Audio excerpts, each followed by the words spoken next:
Hey, good day, everybody. I'm Bill Warner with Entrepreneur. Hey, this is the 10th video in this series on entrepreneurship in action.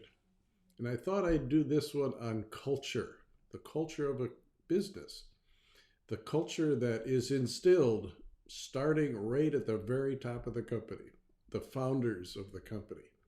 And it's reflected through the entire management team and in turn, every employee in the company.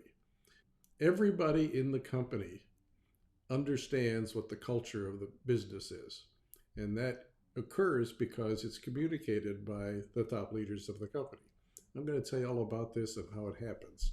And I'm mainly talking about at the very beginning of a company and how this starts in the first place and how it's carried forward by starting with the founders of the company and reflecting this culture throughout the entire business. Before I get started, I'd like to just remind you that we do have a YouTube channel. It's the Entre.dot YouTube channel. So please take the time to subscribe. Take a look at this playlist, Entrepreneurship in Action, and all of the other playlists that have to do with leadership, with marketing, sales, development, manufacturing, all the disciplines of business. There's about 8 more, or maybe it's 9, but it's somewhere in that ballpark, right on the homepage of the YouTube channel for Entrepreneur.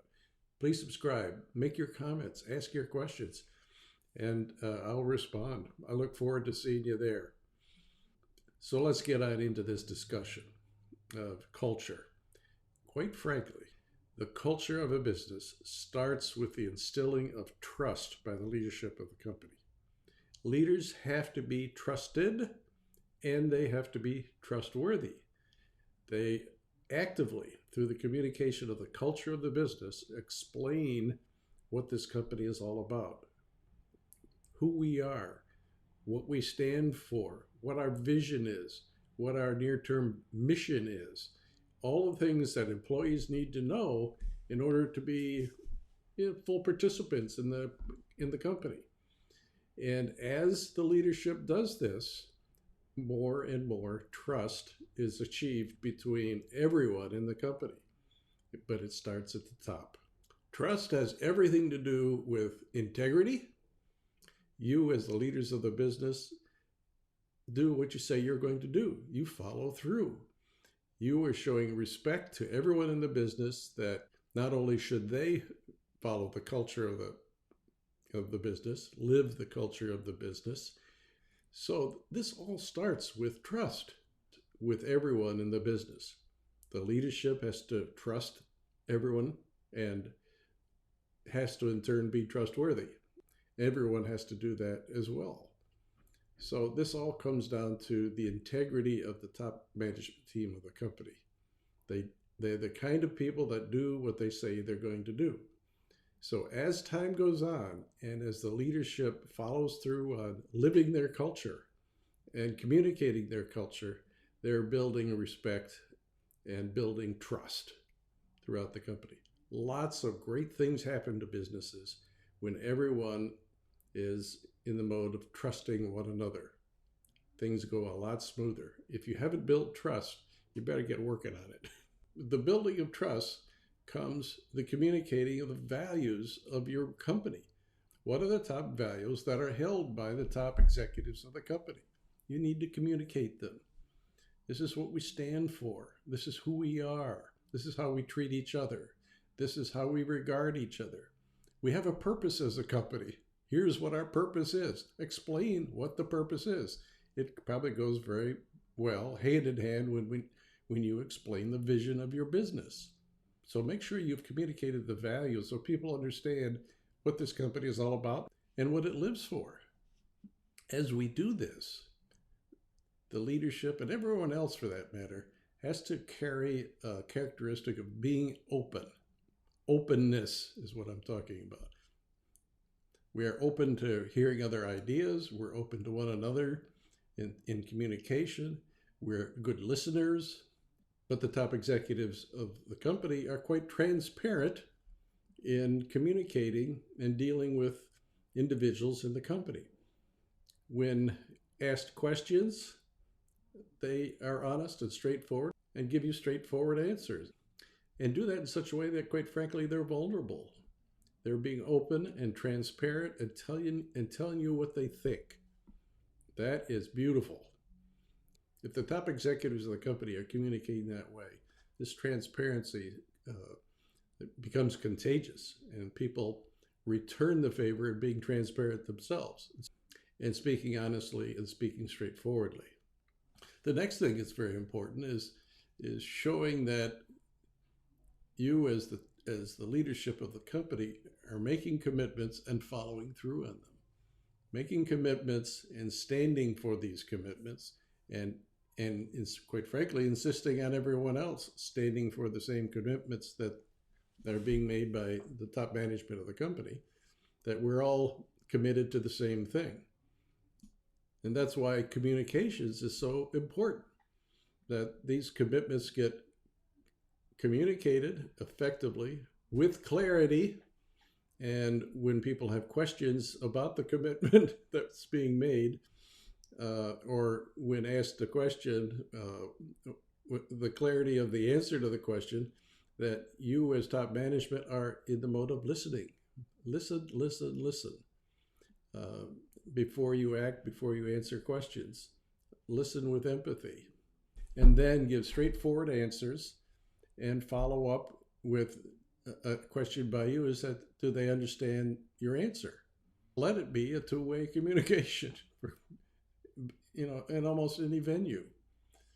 A great way to achieve great communications is to do management by walking around, something I used to do way back when, and it's still done today, is that you take every opportunity as the leadership of the company to meet on a casual basis all of your people in the company.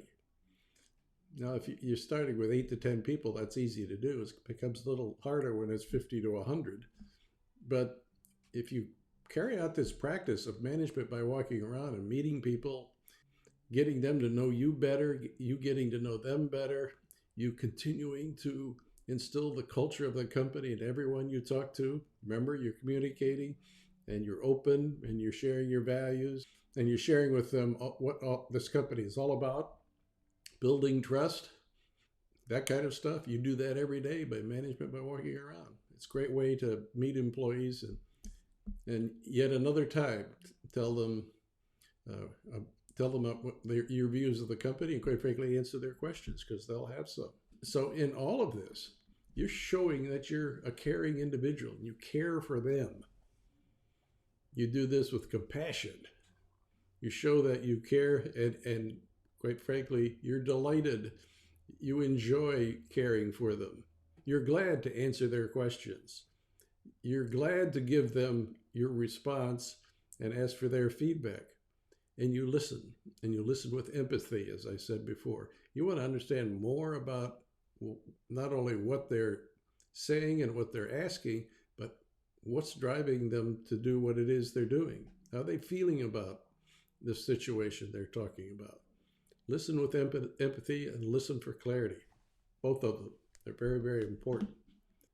Recognizing great achievement by employees within your company is something you ought to do on a regular basis.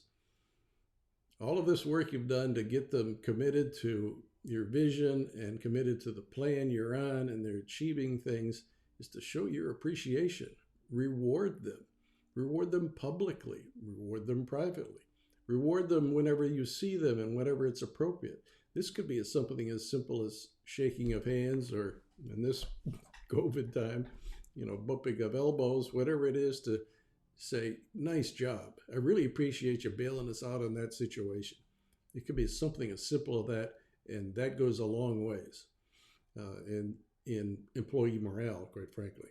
And then you could have much more formal recognition efforts, awards that you announce publicly at a department or a team level, or company-wide appreciation that you show to certain individuals that have done something really, really extraordinary, perhaps over a long period of time.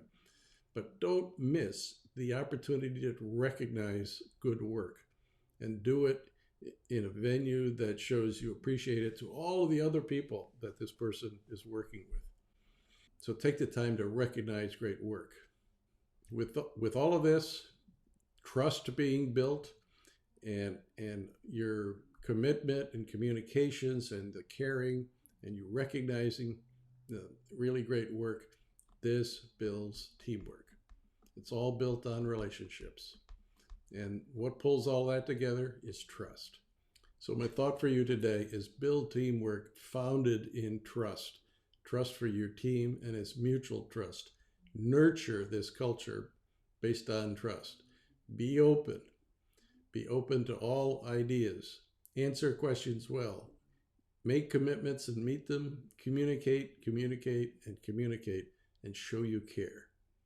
And finally, give the recognition that everyone needs. When you give recognition, you're going to feel good about it, and you're going to have a great day.